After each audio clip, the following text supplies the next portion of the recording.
Bismillah, assalamualaikum, selamat datang kembali di Fakta Sejarah ala Seul Lembut bagian 5. Di bagian sebelumnya, Danan sedang melawan Kang Jawer dan Nyi Runtak. Dan ini dia lanjutannya.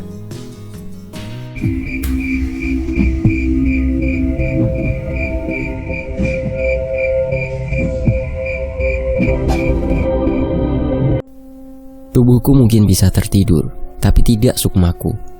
Kataku yang diam-diam memisahkan Sukma untuk menyerang Nyai Runtak dari belakang. "Ah, sakit!" teriak perempuan itu. "Nyai!" Kang Jawir yang menyadari kejadian itu pun panik. Ia pun kembali meninggalkan anak-anak itu dan berlari ke arahku. Mengetahui hal itu, Pak Lek menghadangnya di tengah puluhan pocong yang masih terus mencoba mendekatinya. "Jangan berani-berani kau sentuh Nyai!" ancam Kang Jawir. "Dia pantas mati," balas Pak Lek. "Allah, tolong Jawir!" teriak Nyai. Aku tidak melewatkan kesempatan ini dan meletakkan tanganku di kepala Nyai Runtak. Saat itu aku mulai meruqyahnya dengan membaca doa-doa yang seketika membuatnya tersiksa. "Hentikan! Hentikan!" teriak Nyai Runtak. Bersamaan dengan itu, setan-setan yang mengerubuti kampung ini mulai menghilang satu persatu. Sepertinya dugaanku benar. Nyai Runtaklah yang mengikat mereka. Kang Jawir terlihat cemas, tapi ia masih bisa berpikir untuk melawan kami. Ia pun menarik salah seorang anak kecil dan mencengkeram lehernya dengan kuku-kukunya. "Lepaskan Nyai, atau kubunuh anak-anak ini di sini," ucap Kang Jawir. Sontak, aku dan Pak Lek mulai panik. Tapi aku tidak bisa melepaskan Nyai Runtak begitu saja. "Lepaskan anak itu! Kami tidak akan membunuh Nyai Runtak!" teriak Pak Lek. Sepertinya Pak Lek juga tidak bisa berkutik. Sedikit nekat, Kang Jawir bisa saja membunuh anak itu dan berganti menyandra anak lainnya. Ada satu anak yang mati, maka aku pastikan jasad nenek sialan ini yang kukembalikan padamu. Aku mencoba mengancam balik. "Jangan, lepaskan dia. Kami akan pergi," teriak Kang Jawir. Tak kusangka Kang Jawir yang begitu mengerikan sangat ketakutan kehilangan Nyai Runtak. Tapi aku tidak bodoh. Aku menyelesaikan doaku hingga tuntas dan kubawa Nyai Runtak ke hadapan Pak Lek. "Lepaskan anak itu dan pergi," perintahku. "Baik, tapi lepaskan Nyai," pintanya. "Ikuti kami," ucapku. Aku dan Pak Lek pun berjalan perlahan meninggalkan desa dan masuk ke sebuah hutan dengan membawa tubuh Nyai Runtak. Kang Jawir menggendong salah satu anak kecil itu dan mengikuti kami. "Tinggalkan anak itu dan kami akan tinggalkan Nyai Runtak di sini. Lalu pergilah jauh-jauhnya," kataku. Kang Jawir setuju dan menjatuhkan tubuh anak itu di tanah. Kami pun dengan sigap menjemput anak itu. Sementara Kang Jawir segera berlari menjemput Nyai Runtak. "Nyai, Nyai!" teriak Kang Jawir khawatir. Sakit Jawir," balas Nyai. Kang Jawir pun membopong Nyai Runtak dan menghilang di dalam kegelapan. Semoga saja kami tidak perlu bertemu dengan mereka lagi. Tapi di satu sisi, aku penasaran dengan hubungan mereka. Perbedaan umur mereka terlalu jauh sebagai pasangan. Di sisi lain, Abah kaget saat menyadari desanya mendapat serangan lagi. Kami pun menjelaskan bahwa itu adalah ilmu sirep dari Nyai Runtak yang membuat seluruh desa tertidur. Pak Lek bertanya padaku, mengapa aku bisa tersadar saat desa sedang disirep. Aku pun baru sadar dengan hal itu. Aku terbangun dengan normal dan aku tidak mendeteksi ada sesuatu yang melindungiku. Sekilas aku malah berpikir, apakah Nyai Runtak memang sengaja menggunakan ilmunya padaku? Tapi untuk apa? Apa dia memang berharap untuk dihentikan? Di sisi lain, tragedi malam itu membuat kami tetap waspada. Kali ini Dirga sudah kembali ditemani oleh Guntur. Kami meminta pertolongan mereka untuk tetap di desa, sementara aku, Pak Lek dan Abah meninggalkan desa. "Mas Danan mau kemana?" tanya Guntur. "Ada seseorang yang mau Mas temui. Tunggu di sini ya, biar pas Mas Cahyo balik dia nggak bingung," jawabku. Guntur mengangguk setuju. Ia terlihat senang bisa mampir ke desa Dirga. Sepertinya di desanya juga tidak banyak anak seumurannya. Atau mungkin hidupnya terlalu dipenuhi latihan oleh Nyai Jambrong. Kami pun pergi menuju kota, melintasi kampung Wetantilas Jajah. Rumah Gama berada di sana. Ia sudah bersedia membantu kami untuk mempertemukan kami dengan kakeknya. Aku memperhatikan sebuah hutan yang mereka sebut dengan nama Leweng Sasar. Cahyo dan Mas Jagat masih berada di sana. Semoga saja ia bisa menyelesaikan permasalahan yang ada di sana. Sementara itu, rumah kakek saya ada di daerah pegunungan, masih sekitar 1 jam dari sini, ucap Gama yang kami temui di terminal. Aku jadi penasaran, Ki Dudui orangnya seperti apa? Balasku. Nanti juga ketemu. Sepanjang perjalanan sambil diingat-ingat, mau nanya apa aja ke Ki Dudui, sahut Abah. Benar ucapan Gama. Setelah 1 jam perjalanan, kami pun sampai di rumah yang ia maksud. Punten, Assalamualaikum. Gama mengetuk pintu rumah itu dan terdengar suara langkah seseorang yang mendekat. Pintu itu pun terbuka bersama munculnya seorang pria yang cukup berumur dengan rambut yang sudah memutih. Aku menebak bahwa dialah orang yang Gama maksud. Waalaikumsalam Gama, sudah sampai rupanya. Ayo, teman-temannya diajak masuk. Silakan duduk, ucap orang itu. Orang itu seolah sudah mengetahui akan kedatangan kami. Mungkin Gama sudah memberitahunya terlebih dahulu. Kek, ini Abah dari desa yang dekat pabrik. Dan ini teman-teman Abah, Mas Danan dan Pak Lek Bimo. Gama memperkenalkan kami kepada orang itu. Ini Ki Dudui, kakek saya. Sok atuh, mangga kalau ada yang mau ditanyakan. Lanjut Gama. Dengan wajah ramahnya, Ki Dudui menyambut salam kami. Belum sempat berbicara banyak, Ki Dudui sudah mendekat dan menepuk lututku. Gimana Mas? Puasanya lancar? Tanya Ki Dudui tiba-tiba. Hah? Aku cukup kaget. Kenapa Ki Dudui bisa tahu aku sedang melakukan tirakat dan berpuasa agar mendapat jawaban mengenai kilang samana? Alhamdulillah Ki, kemarin sudah selesai, balasku. Kami pun memperkenalkan diri satu persatu sebelum memulai perbincangan serius. Gama menceritakan bahwa Ki Dudui adalah ayah dari ibunya yang bernama Umi Esih, dan seseorang yang ingin ku cari tahu, kilang samana adalah buyut dari Gama. Aku pun menceritakan pertemuan kami dengan Gama kemarin, termasuk kesalahpahaman yang terjadi di antara kami. Ki Dudui malah tertawa mendengar ceritaku. Tumben, biasanya kamu lebih tenang? Tanya Ki Dudui pada Gama. Saya panik kek. Ada tubuh bergelimpangan di tanah dan Danan muncul dalam wujud roh. Jadinya aku kira setan, balas Gama. Saat ini kami bisa menertawakan kejadian itu. Tapi saat mengingat betapa mengerikannya khodam Gama saat itu, jelas tidak mungkin aku tertawa. Aku pun melanjutkan perbincangan kami dengan menceritakan tentang kejadian saat aku terkena bencana di desa Abah. Saat itu ketika pertarungan dengan Ki Luang, aku terkena kutukan yang membuat aku berubah menjadi batu. Aku menceritakan bahwa saat itu aku tertolong dengan sosok pria bergamis putih. Kedatangannya ditandai dengan suara seekor kucing dan suara gelang seperti milik Gama. Tak hanya itu, bahkan sosok itu juga sempat membantu kami saat pertarungan di alam lain melawan Ki Luang. Menurut Abah, mungkin sosok itu adalah kilang samana. Apa itu mungkin, Ki? Tanyaku. Ki Dudui menoleh ke arah Gama sebelum menjawabku.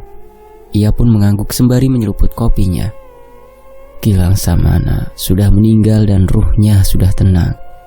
Tapi sesekali ia memberi petunjuk pada kami saat kami sedang kesusahan, ucap Ki Dudui. Berarti itu benar, Ki? Tanyaku. Bisa jadi benar, bisa jadi tidak. Mungkin itu adalah sosok pengikut kilang samana yang mencoba menolong kalian. Ia menampilkan sosok kilang samana sebagai pertanda bahwa perbuatannya itu atas seizin beliau. Jelas Ki Dudui. Pengikut? Tanyaku lagi. Kami mengenalnya dengan nama Meong Hideng. Apa mungkin itu alasan ia tidak mau menyerang Mas Danan walau ku perintahkan? Tanya Gama sembari menoleh ke arah Ki Dudui. Benar. Beruntung Danan sudah berkenalan dengan Meong Hideng terlebih dahulu sebelum bertemu denganmu, ucap Ki Dudui. Ki Dudui melanjutkan ceritanya mengenai sosok bernama Ki Langsamana itu. Menurut ceritanya, Ki Langsamana adalah seorang ulama pengembara yang sering mendatangi tempat-tempat yang dianggap bermasalah, terutama dengan hal gaib. Bila beliau bisa menyelesaikan masalah tersebut, beliau pasti menyelesaikannya. Tapi bila tidak, beliau pasti meninggalkan sesuatu yang bisa menjadi petunjuk untuk diselesaikan oleh orang lain atau keturunannya, jelas Ki Dudui. Mendengar cerita tentang Ki Langsamana, aku pun menoleh ke arah Pak Lek. Apa yang beliau lakukan sama seperti yang Pak Lek dan Bapak lakukan semasa hidupnya. Saya mencoba mempelajari petunjuk dan peninggalan yang dimiliki Ki Langsamana, tapi entah mengapa ilmunya tidak menurun kepada saya. Ilmu-ilmu dan peninggalan Ki Langsamana ternyata turun ke cucu saya ini, ucapnya sambil mengelus punggung Gama. Peran masing-masing manusia kadang memang berbeda, Ki. Kadang peran kita memang hanya memberi petunjuk agar mereka bisa melalui jalan yang benar, sahut Pak Lek. Dari perbincangan itu, sepertinya aku melihat kesamaan di antara Ki Dudui dan Pak Lek. Hanya saja saat ini Pak Lek masih lebih muda dan masih bisa ikut mendampingi kami. Saya mendapat petunjuk bahwa akan ada bencana yang akan datang. Saat itu mungkin kami akan membutuhkan bantuan Ki Langsamana. Apa itu memungkinkan, Ki? Tanyaku. Seperti yang saya bilang tadi, Ki Langsamana sudah tiada. Apabila perannya dibutuhkan, Gamalah yang akan menggenapinya, jawab Ki Dudui. Iya Danan, kalau ada sesuatu yang dibutuhkan, bilang saja. Pasti saya bantu, sahut Gama. Aku mengangguk mengerti. Sekarang terjawab sudah. Kemunculan Ki Langsamana saat itu ternyata menuntun kami untuk bertemu dengan mereka. Satu lagi, tiba-tiba Abah mengambil sesuatu dari bawaannya. Ia mengeluarkan sesuatu yang dibungkus rapi dengan koran. Ia menyerahkan itu dengan meletakkannya di hadapan Gama. Ini apa, Bah? Tanya Gama. Kalau memang Gama adalah pewaris Ki Langsamana, mungkin sudah saatnya aku mengembalikan ini, ucap Abah. Gama membuka bungkusan koran itu dan menemukan sebuah sorban putih yang sudah sangat berumur. Ki Dudui ikut melihat dan menyentuhnya. Seketika matanya menjadi berkaca-kaca. Ini, saya tahu sorban ini. Ini sorban yang dipakai ayah saya, Ki Langsamana, ucap Ki Dudui. Ia mengambil salah satu ujung sorban itu dan menciumnya seolah mengenang sesuatu yang dalam. Bagaimana ini bisa ada di tangan Abah? Tanya Ki Dudui. Abah pun tersenyum dan mulai menceritakan sesuatu. Tidak hanya Danan, saya pun pernah ditolong oleh beliau, ucap Abah. Kejadiannya saat itu Abah masih kecil. Waktu itu ia bermain dengan teman-temannya di pinggir sungai. Saat waktu mulai maghrib, ia hendak kembali ke rumah. Tapi salah satu temannya memanggil ke dalam hutan. Temannya mengatakan kalau ada hewan aneh di dalam hutan dan mau membawanya pulang. Abah pun menghampiri temannya itu dan masuk ke dalam hutan. Ayo cepat, di sini. Abah ingat sekali anak itu dan suaranya mirip seperti dengan temannya, sehingga ia tidak curiga dan mengikutinya sampai ke dalam hutan. Tapi saat langit mulai gelap dan ia masuk semakin dalam, seseorang yang menyerupai temannya itu menghilang. Seketika, Abah yang saat itu masih kecil pun panik. Ia mencari jalan keluar.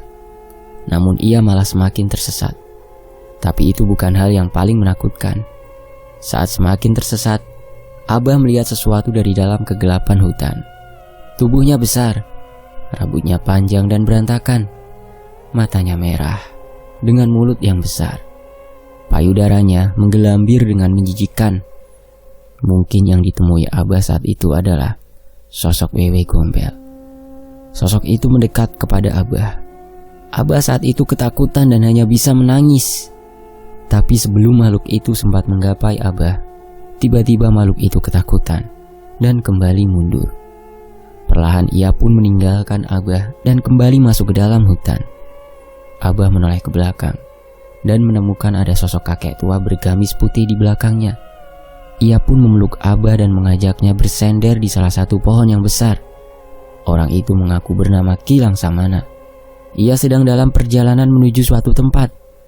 Saya tidak bisa mengantarkanmu ke rumah, tapi dengan melilitnya sorban ini di tubuhmu, tidak akan ada makhluk hutan apapun yang berani menyakitimu. Abah mengingat jelas perkataan Kilang Samana saat itu. Sebelum meninggalkan Abah, Kilang Samana mengajarkan Abah beberapa ayat-ayat suci untuk dihafal dan melafalkannya bersama-sama. Hampir setengah malam mereka mengulang-ulang ayat itu sebelum akhirnya Kilang Samana meninggalkannya sendiri lagi. Tapi saat ini, Abah tidak takut lagi, karena dengan adanya sorban dari Kilang Samana. Saat pagi menjelang, warga desa berhasil menemukan Abah dan membawanya pulang. Sampai saat ini, Kilang Samana masih merupakan sosok penolong untuk Abah. Setelah saya dewasa, saya baru sadar, bukan sorban inilah yang melindungi saya, tapi ayat-ayat suci yang diajarkan Kilang Samana lah yang melindungi saya dari makhluk-makhluk penghuni hutan saat itu. Atas izin Allah, jelas Abah. Wajah Gama dan Ki Dudui terlihat sumringah mendengar cerita mengenai leluhurnya itu. Mungkin mereka tidak menyangka akan mendengar kisah hebat dari leluhurnya itu sekali lagi, bahkan dari mulut Abah. Kalau begitu, sorban ini izin saya terima, Bah, balas Gama. Dengan senang hati, Nak Gama. Kini setidaknya sesuatu yang mengganjal di hati saya sudah selesai satu, balas Abah.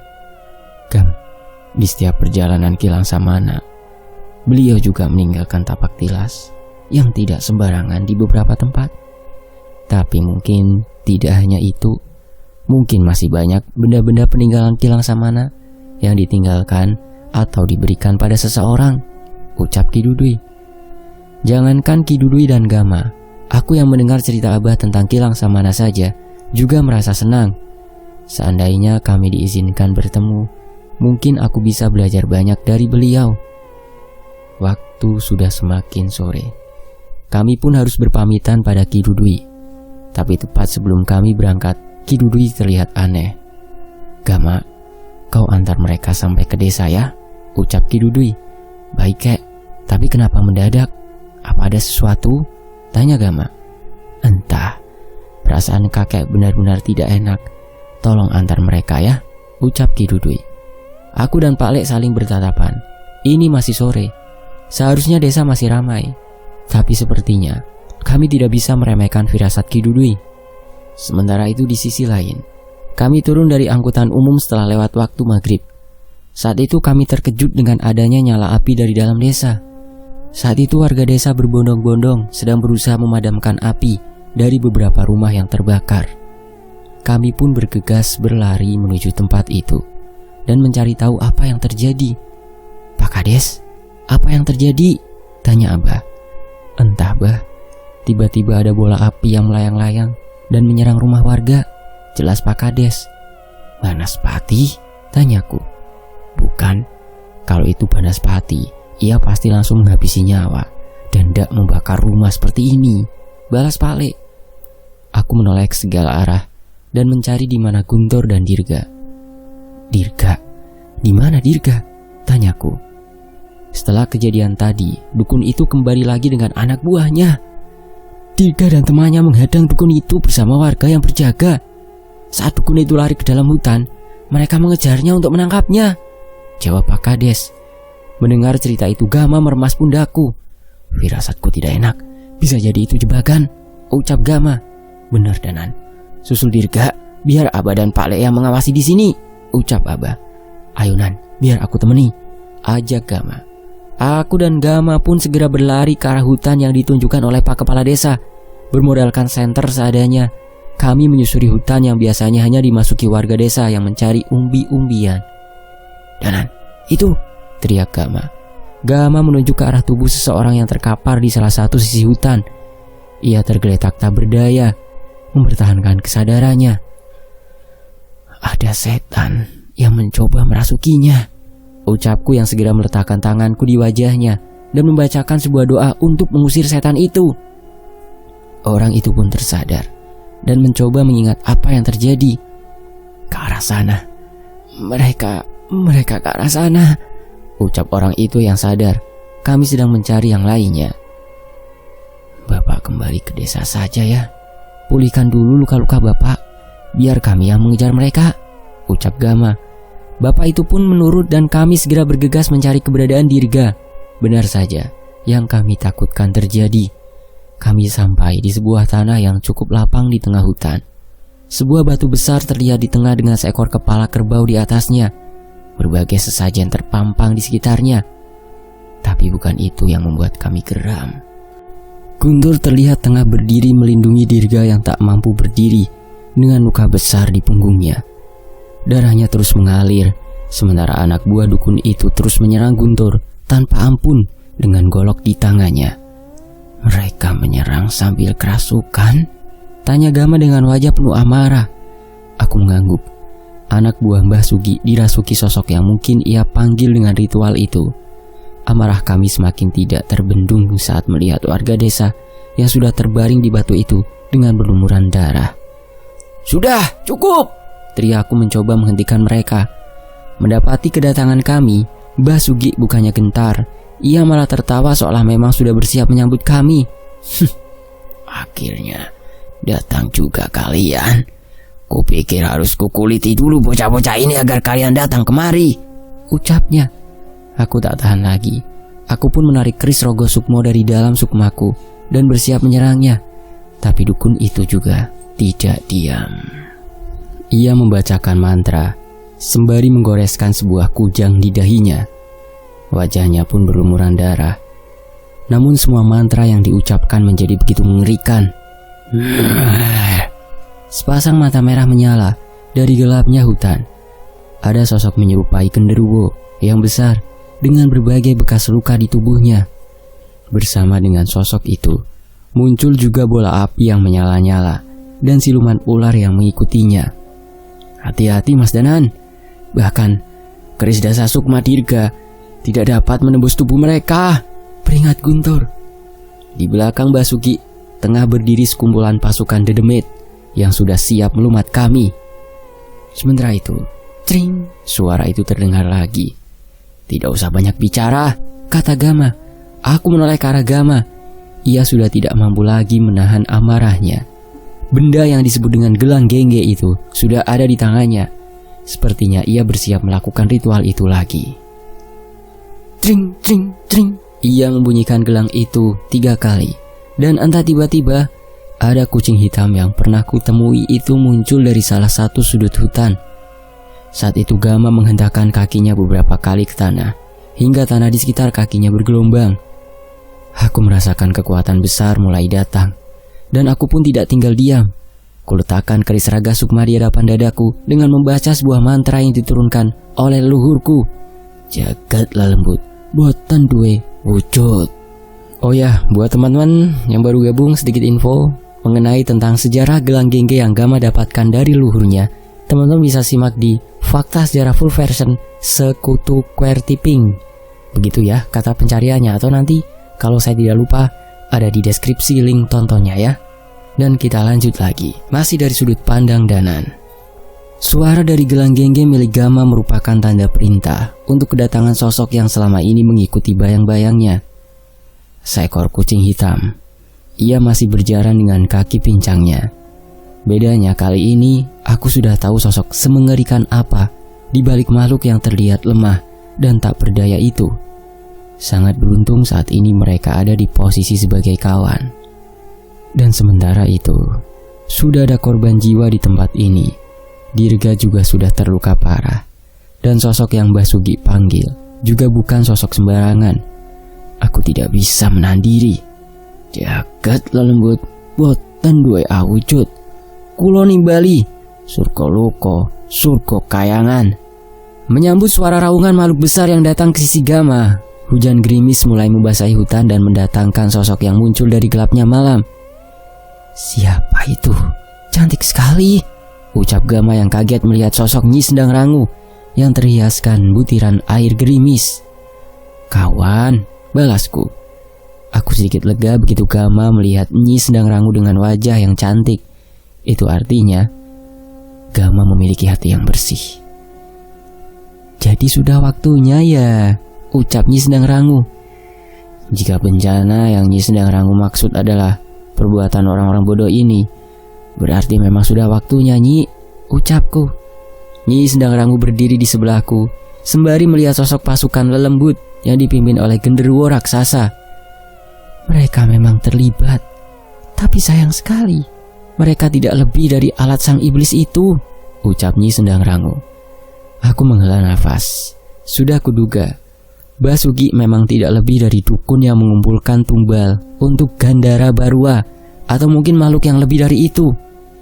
Sialnya keberadaan Basuki saja sudah cukup merepotkan kami. Bahkan Dirga dan Guntur saja tidak mampu menahan mereka. "Hayo kita selesaikan," ucap Nyi sedang rangu. "Baik Nyi," balasku. "Bukan kamu," tolak Nyi sedang rangu tiba-tiba. Aku pun bingung, siapa yang ia ajak untuk menyelesaikan musuh kami. Saat menoleh tangan, Nyi sedang rangu tengah mengelus dagu besar macan raksasa hitam yang sudah berpindah dari sisi Gama ke sisi Nyi sedang rangu. Makhluk mengerikan itu terlihat sangat bersahabat dengan Nyi sedang rangu, layaknya sudah kenal cukup lama. Ia bahkan menurunkan tubuhnya seolah mempersilahkan Nyi sedang rangu untuk menaikinya. "Kalian menonton saja," ucap Nyi sedang rangu yang sudah menduduki punggung Meong Hideng dengan anggun. Aku dan Gama pun saling bertatapan, tidak menyangka akan melihat hal seperti ini. Wow! Kedua roh yang kami panggil itu pun menerjang sekumpulan pasukan Dedemit yang dipanggil oleh Basuki. "Hanya dua roh cecunguk, habisi saja mereka," perintah Basuki pada pengikutnya yang sedang kerasukan. Gerak-gerik mereka benar-benar tidak seperti manusia. Mereka menyerbu Nyi sedang rangu dengan berlari seperti binatang. Di tangan mereka sudah tergenggam pusaka yang siap melukai Nyi sedang rangu dan roh macan hitam itu. Roh binatang liar mau menghadapi khodam pusaka kilang samana? Jangan bermimpi, ucap Nyi sedang rangu sembari memperhatikan kuku-kuku lentiknya tanpa menoleh sedikit pun pada orang-orang itu. Benar saja, tak satu pun dari mereka dapat melukai ruh macan hitam itu. Sebaliknya satu persatu tubuh mereka tertembus oleh kuku besar sang Meong Hideng. Darah pun bermunceratan di mana-mana. Tak kusangka makhluk yang dipanggil oleh Gama ini jauh lebih kejam dari Wonosuro. Basuki pun gentar melihat apa yang terjadi dengan para pengikutnya. Saat Meong Hideng bersiap menyergapnya, Nyi sedang rangu menahannya. Aku masih ada urusan dengannya, ucap Nyi sedang rangu yang melayang turun menghadapi Mbah Sugi. Mengetahui hal itu, Mbah Sugi memerintahkan sosok-sosok yang ia panggil untuk menyerang Nyi sedang rangu. Sepasang bola api yang menyala-nyala melayang ke hadapan Mbah Sugi. Kedua makhluk itu mengincar Nyi sedang rangu untuk menghabisinya. Tapi belum sempat menyentuh Nyi sedang rangu, bola api itu padam dengan sendirinya dan terjatuh menjadi bongkahan tengkorak berwarna hitam. Nyi sedang rangu pun menginjaknya, seolah menunjukkan penghinaan kepada sosok-sosok itu, terutama kepada pemimpin mereka, sang genderuwo raksasa bermata merah yang dari tadi masih menonton dari belakang. Jangan diam saja, habisi mereka. Aku memberi kalian tumbal, bukan hanya untuk menonton, perintah Mbah Sugi. Tepat ketika genderuwo itu bergerak, Meong Hideng meninggalkan Nyi sedang rangu. Ia menghadapi sendiri roh-roh gentayangan yang mengeroyoknya. Sementara itu tiba-tiba wajah Nyi sedang rangu menjadi semakin menyeramkan ketika ia mendekat ke arah Mbah Sugi.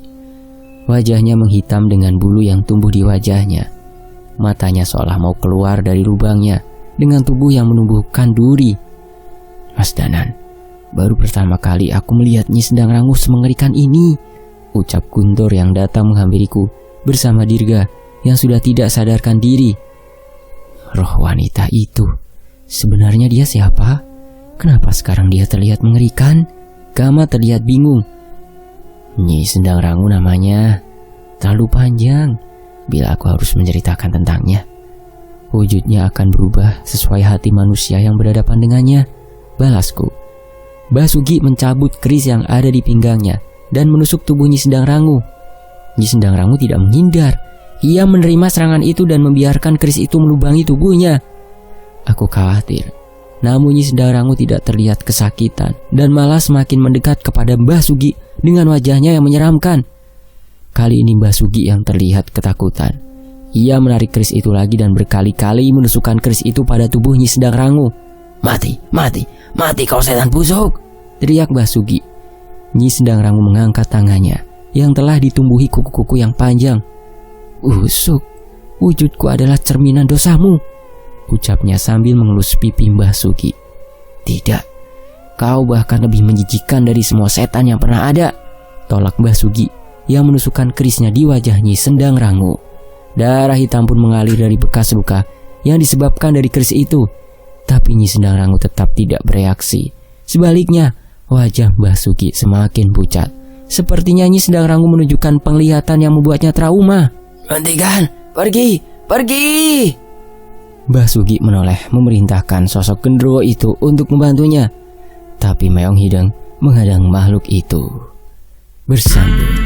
Nantikan kelanjutan pertarungan melawan Mbah Sugi dari sudut pandang Danan di Alas Sewu Lelembut yang sebelumnya sudah saya ceritakan di Leweng Sarebu Lelembut dari Quality Pink, dan itu sudut pandang Gama dan Budi. Nantikan bagian berikutnya hanya di Fakta Sejarah. Terima kasih Mas Dioseta, terima kasih Quality Pink, Mas Teguh Palupi, dan tentunya buat teman-teman yang sudah menyimak kisah ini sejauh ini di Fakta